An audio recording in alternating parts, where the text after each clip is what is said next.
hoxe vou vos falar sobre unha noticia que aconteceu hai uns poucos días. A noticia trata sobre a batalla de Covadonga, dirixida por Don Pelayo no 722, e a expansión dos cristiáns hacia a zona sur da Península Ibérica. Agora, as miñas compañeiras Aixa e Ada vamos contar esta noticia máis a fondo. No ano 711, España estaba ocupada polos musulmanes, menos o reino de Asturias, que no ano 722 tuvo unha batalla gañada por Don Pelayo en Covadonga. Despois da victoria dos cristiáns, foron baixando ata o río Douro. Alfonso III foi o responsable da extensión dos cristiáns e a capital pasou a ser León. E o reino de Asturias pasou a ser o reino de León.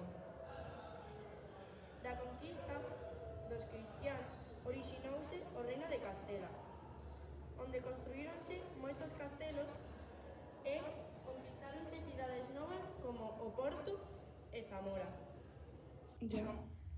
Cando reinaba Carlomagno fixo a Marca Hispánica, que é unha zona máis vixiada para defenderse dos musulmanes.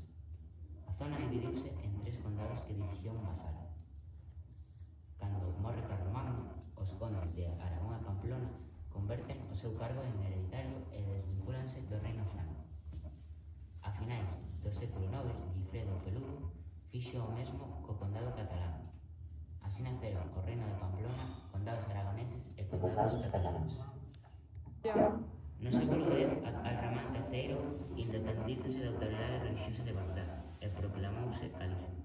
Con este suceso, a invasión cristián detense e os musulmáns atacan cidades como León e Oviedo. O reino de León non podía controlar aos condes de Castela e independízase, e xorde o reino de Castela. O primeiro reino do que vamos falar é o de Pamplona, que esténdese cara ao oeste no século X. Sancho III consegue unir o reino de Pamplona, reino de León, condado de Castela e condados aragoneses. Anos máis tarde divídese en 3 reinos: Castela, Pamplona e Aragón. O seguinte reino do que vamos falar é a Coroa de Castela. Fernando I de Castela divide o reino ata que morre e síguese dividindo ata que Fernando III une o reino. E orixínase a Coroa de Castela. Outro reino do que vou falar é o reino de Portugal, que no ano 1128 independízase de León.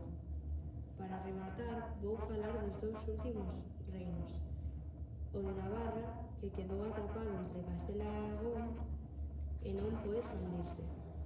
E o verdadeiro reino do que imos falar é a Coroa de Aragón, que une os condados aragoneses e cataláns.